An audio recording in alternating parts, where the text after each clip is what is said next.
Shadowhunters, Angels and Dark Mothers alike, and welcome to my first thoughts on episode 15 of Shadowhunters 2B, A Problem of Memory. Because of the hiatus last week, there's a bit of a sort of blur in my head on how to go about this, as if the week break has suddenly thrown my entire schedule off. But I did post 2 videos last week. I posted a video reading my old cringy fanfiction, and I also posted a video talking about my ships, so you can go find those in the Aaron Rambles playlist if you want. I'll link them down in the description, since YouTube decided to get rid of annotations because they weren't useful at all. But yes, here are my first thoughts on A Problem of Memory. It seems that these last few episodes of Shadowhunters have actually been overwhelmingly good, and this is coming from someone who genuinely enjoys Shadowhunters on a whole. I'm not usually overly critical of episodes. I think the only time I had a severe problem with it was the episode where the whole soul sword thing was going on, and it was, oh, Clary's the only one who can touch the sword, and then she'll destroy everyone. That's the only episode that I really had a major problem with. So I'm not overly critical of Shadowhunters all the time, but these last few episodes have been so good. Like, they have been just hitting everything just right. And I'll probably go into more in depth and fair and unbiased as I usually do. These are just my first thoughts and things that usually just come into my head as I was watching. But it was really good, this episode, as well as the episode before that and episode before that. Season 2B is definitely doing a lot better than Season 2A is doing. And Season 2A was just strong in particular anyway, especially in comparison to Season 1. But Season 2B has been slaying it, literally just slaying it. This episode had me in tears at some point. That's how good it was. So the first thing I'm going to talk about is the first thing that happened. The first thing that I noticed, or more so remembered, when the episode was playing, was people were having a problem with Simon and the Bleeder Den. The reason that people were having a problem with Simon and the Bleeder Den was because it was a sneak peek. It was one of the sneak peeks that Shadowhunters TV released. Why they released these sneak peeks, I don't know, but here we are. They released a sneak peek of Simon entering the Bleeder Den, and people were in the comments, as they usually are, saying, it's too over-sexualized. Why are they sexualizing it? Why are they making this so sexual? There's no sexuality in this. They're ruining it. They're making it overly sexualized. I mean, I like Simon, and I like him being a vampire, but why are they sexualizing it? And I couldn't understand it.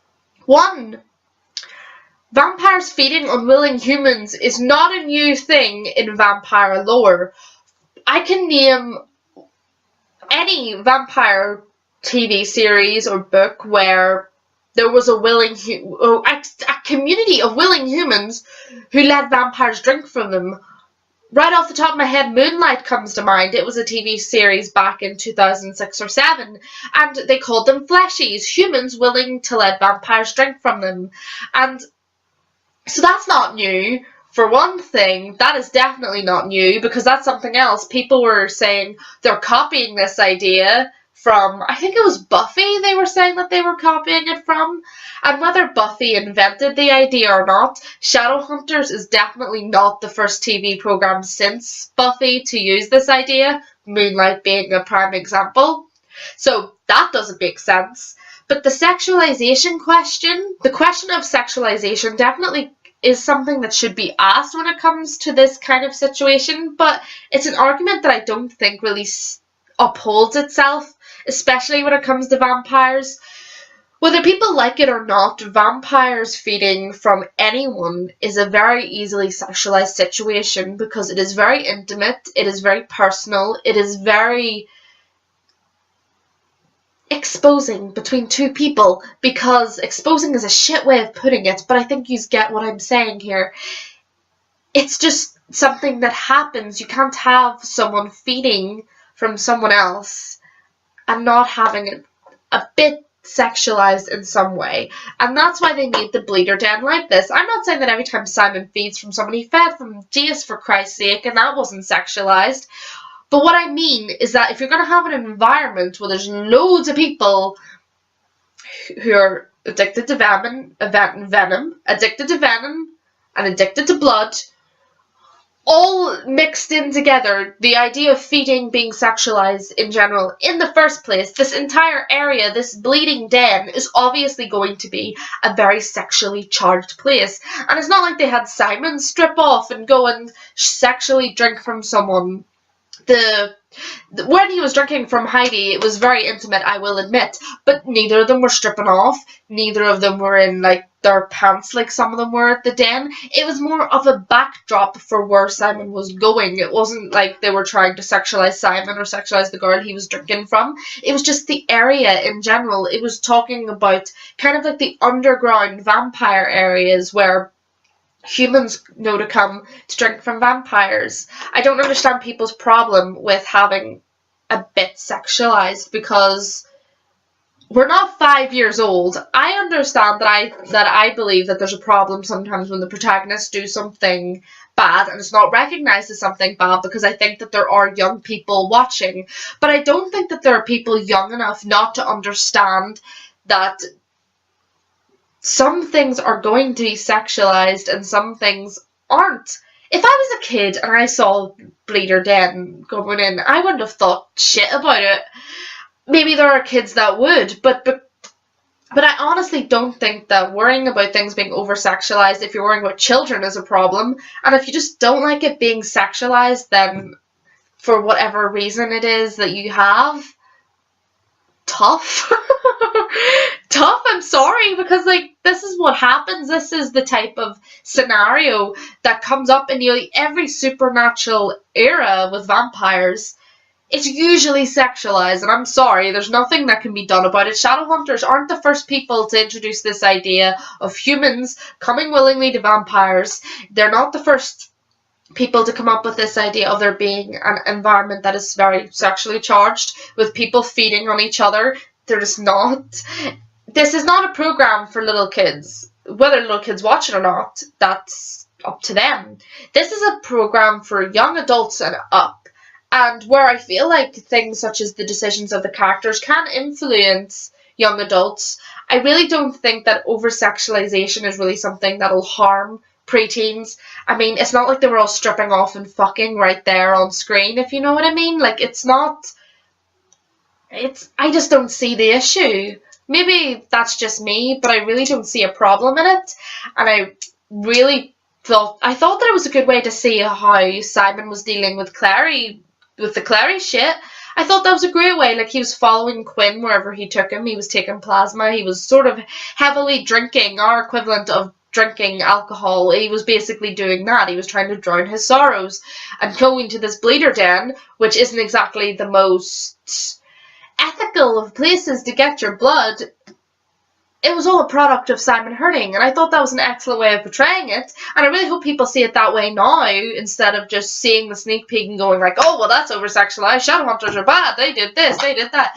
The common theme that has become just kind of boring at this point, that people won't stop doing. I was expecting to see people in the comments saying, Cassandra Clare never wrote a Bleeder Den. But if you want to get technical, there is a part in the Infernal Devices where something similar happens. So, yeah, that argument doesn't hold up either. So, Aline makes an appearance in this episode as well. And I had a worry about Aline, because someone that I follow a girl called Sam on Twitter, and she sees the episodes in advance and then she answers questions about it on her Twitter. She writes for Talk Nerdy with us, and she mentioned in one of her tweets that Aline's sexuality is referenced in this episode, and I thought, oh god, because I have a problem with mentioning sexuality. I am not afraid of sexuality. I'm a fucking lesbian, people. I'm not having a problem with this. The problem that I have, I don't have a problem with people being gay in media. Of course I fucking don't. I'm gay myself. What I mean is, I don't like it when characters woke up in a TV show and it's like, hi, my name's Aline. Did you know that I'm gay? I don't like men. I am totally 100% into women. Did you know that I am a lesbian? You probably don't know, but I am gay. Nice to meet you. I can't stand that. I can't stand it. No one does that. I don't introduce myself with, hi, my name's Erin Curtin. Did you know that I fancy women? I don't like men at all. Isn't it a pleasure to meet you? Yes. Just so you know, I am gay. That is not how, it's not how it works. And when I heard that Aline's sexuality was going to come into play in this episode, I didn't understand how it was going to come in.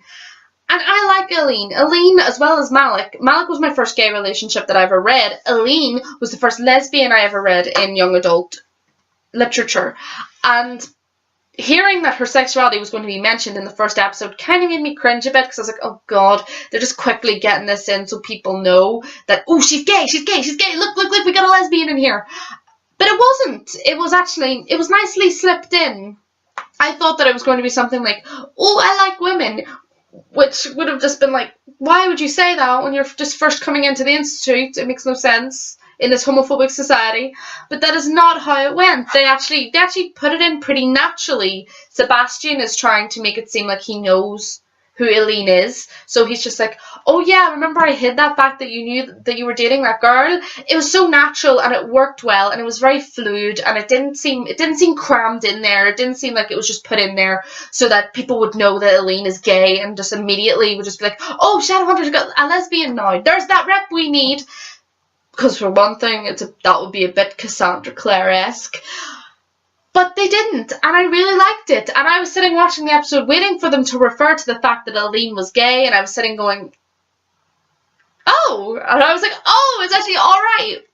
And I'm having a Maya syndrome again, because I keep calling her Aline, and it's Aline, isn't it? Aline is how I pronounced it in my head when I was reading the books. The same way I say Maya instead of Maya. It's confusing. Once you hear how things are pronounced, then you get all confused. It's like how it's pronounced Parbatai, and when I was reading it, it was Parbati. But yeah, it's Aline. Aline. They slipped in that Aline was gay very naturally, and it was very nice, and it was just Sebastian trying to prove that he knew who she was, and I really liked that, and I thought it worked really well, and I'm glad that it wasn't just sort of shoehorned in there to kind of go, look at us, we've got representation, because that's not how we want gay characters that act like normal human beings. We don't want gay characters who exist to be gay, if you know what I mean. And that kind of, if that had been how it went, then that would have been the vibes I got. But as I say, they didn't. They worked it in very well, and I'm very happy that I wasn't disappointed in how they dealt with Aline's sexuality. I can't wait for Helen to show up. Alec continues to be an excellent head of the Institute, and I know he didn't do a lot of kind of instructing in this episode or doing anything massive, but even seeing him like put together missions, putting Isabel in charge, putting Jace as her second in command, it's really nice to see, because we all know that Alec deserved this job the most, and it's just nice seeing him being comfortable in the position and working hard to make things better, and seeing him struggle with hard decisions because he wants to do what is right. And considering the fact that in the books Clary and Jace get the Institute in the end, something I'm deeply insulted by, and I wish that Cassandra hadn't done that, but she did. But we won't get into that, because this is Shadowhunters discussion. We don't talk about the trashy books. Alec is just continuing to slay the position of head of the Institute, and I can't wait to see more of it. I'm waiting to see if there's going to be any more conflict with people having a problem with his authority. I feel like maybe something will become of the fact that he put someone whose family was in danger into the group with Valentine, transporting Valentine to Alicante, but I don't think that he knew. I don't think anyone knew. I think that was the point. So I'll be interested to see where things go from there. So that'll be fascinating for sure. I can't wait to see more of Alec just being in charge, continuing to slay everyone, just being the best head of the Institute he can be, and Isabel being right there, being supportive, and Jace being there as well. It was nice to see more Luke. There hasn't been a lot of Luke in 2B, and I'm glad to see that he's getting more and more stuff to do as the series progresses. I liked the fact that he said that Simon was like a son he never had. I thought that was so sweet. Even if afterwards he found out that that son may have killed someone, it was still really, really nice. And I want to see more of Luke. They don't put enough of Luke in. It's not fair. Give us more Luke. He is the best. Isaiah rules this cast. He just slays it. I love him. I love him. Why isn't there more of him? Long story short, I want to see more Luke. He's always so calm about everything and so collected, and he's not even showing a bias towards Clary anymore. It's great. That was the only problem I ever had with his character, and it's been fixed. Like, he's just perfect now. Perfect Luke. I can't wait to see more. Give me more Luke, alright? Okay? Thank you. We were right about Sebastian's closet. He was hiding himself in there. And not in the way that sounds. In saying that Sebastian came out of the closet, he literally came out of the closet. He escaped. The real Sebastian Verlac was in that closet, and we found that out when Sebastian needed to find out information about Aline before he went to dinner with her. And then the real Sebastian escaped, but Demon Sebastian caught up with him and killed him, so he's not there anymore. Thank you for that 5-minute appearance, real Sebastian Verlac. You killed it. Well, Will Tudor did kill it. He did kill it. I love Will Tudor acting as human Shadowhunter Sebastian and Demon Sebastian. It was definitely interesting for sure, and the effects were really good when they were like, normally, you know, when there's like two people playing the same part, you can normally sort of see like something wrong. I almost didn't notice anything like weird, like any weird effects or anything. I thought it was really well done, so that was good. And I kind of figured as real Sebastian was stumbling over to like Isabel and Aline, I was like, he's not gonna make it. He's just not. He's not getting there. So yeah, he got stabbed and he was killed, and you're like, oh, real Sebastian, thank you for that 5-minute appearance. You will be missed. But yes, everyone was right that it was real Sebastian in there. Demon Sebastian must have kidnapped him, and that's the disappearance that Aline was talking about. He must have disappeared and kidnapped by Demon Sebastian. Now he's dead. Demon Sebastian has stolen his identity. So, to be fair, if anyone else who knows Shadowhunter Sebastian shows up, then Demon Sebastian's going to have a problem because he killed the person who was giving him information. So, he's going to have to deal with that. But they'll probably cross that road when they come to it. Quick mention too, there was an appearance of Malachi, is he the Inquisitor? Well, he's in charge in Alicante, basically, Malachi. I cannot pronounce his surname. Isabel mentioned it. So when they came into Alicante, Isabel was like, I don't know, Mr. I'll just write it here, I can't pronounce it. But yes, Malachi is from the books. It's interesting to see little names that were from the books scattered across the show, because it shows that they do look back on the source material. As problematic as the source material is, they do look back on it, and they do include people who they know is there and is a part of it, and they give them the roles that they had in the book. So it's really interesting, and I wonder if he's going to have a bigger part, because Alicante is beautiful. I can't wait to see more of it. I wanted more of it. I definitely want more of Alicante. I can't wait to see more of it. And since Isabel and Jace are there, I'm hoping that we'll get to see them kind of explore and go to different places. Maybe season 3 will be largely in Alicante. That would certainly be interesting. And the Sebastian reveal, finally, yes. Sebastian is Valentine's son-ish. I'm not saying for sure because I don't want to spoil anything, but he is a demon. Yes, he is an ugly-ass demon. And honestly, I wrote this in the Discord chat. Cassandra Clare is probably pissing herself at how ugly they've made Sebastian, because in her books it was all like, the beautiful dark prince, demon boy who had lustrous white hair, pale skin. He was Clary's prince, who she wrote a graphic novel about when she was a child. And literally that is what it is. If you watch my podcast about the books with Neve, that is literally what it is. Clary drew him in her graphic novels before she even met him. But no, in Shadowhunters are like, nah, fuck that shit, he's a demon, let's make him an ugly ass bastard. And it's beautiful. I love it because he's a demon. He's not going to be beautiful. Demons are ugly.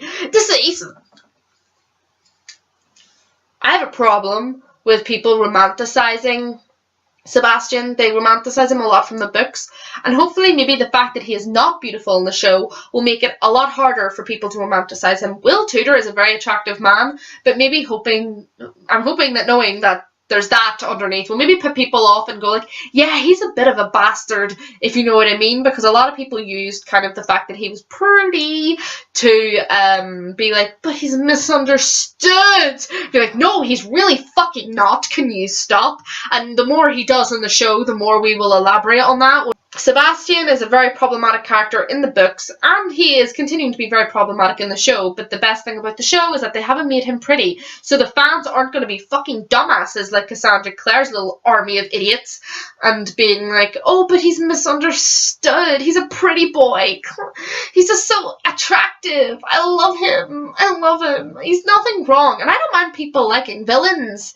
I love the Joker, I adore the Joker from Batman, but I don't say, oh, the Joker's misunderstood. He doesn't know what he's doing. He has a hard ass past. He's troubled, alright? I go, no, the Joker's a bastard. Yeah, he does bad stuff. He's a dick, but I enjoy his character. You can do that, you know, but you can't say that they're misunderstood and they're troubled and they're this and they're that when they're really just a dick. Because don't excuse dickish behaviour just because they're, one, attractive. This is mainly a case for characters that are attractive, and two, because you fantasize them, you ship them with someone or something like that. Just admit they're a bastard, alright? Unless it's an AU. You know what I mean? Just, Sebastian's a dick. He's a bastard, and no, he's an ugly ass demon. I hope you like that addition, Cassandra Clare. Your dark, handsome, pale blonde prince is now a crusty old bleeding demon. And I love it!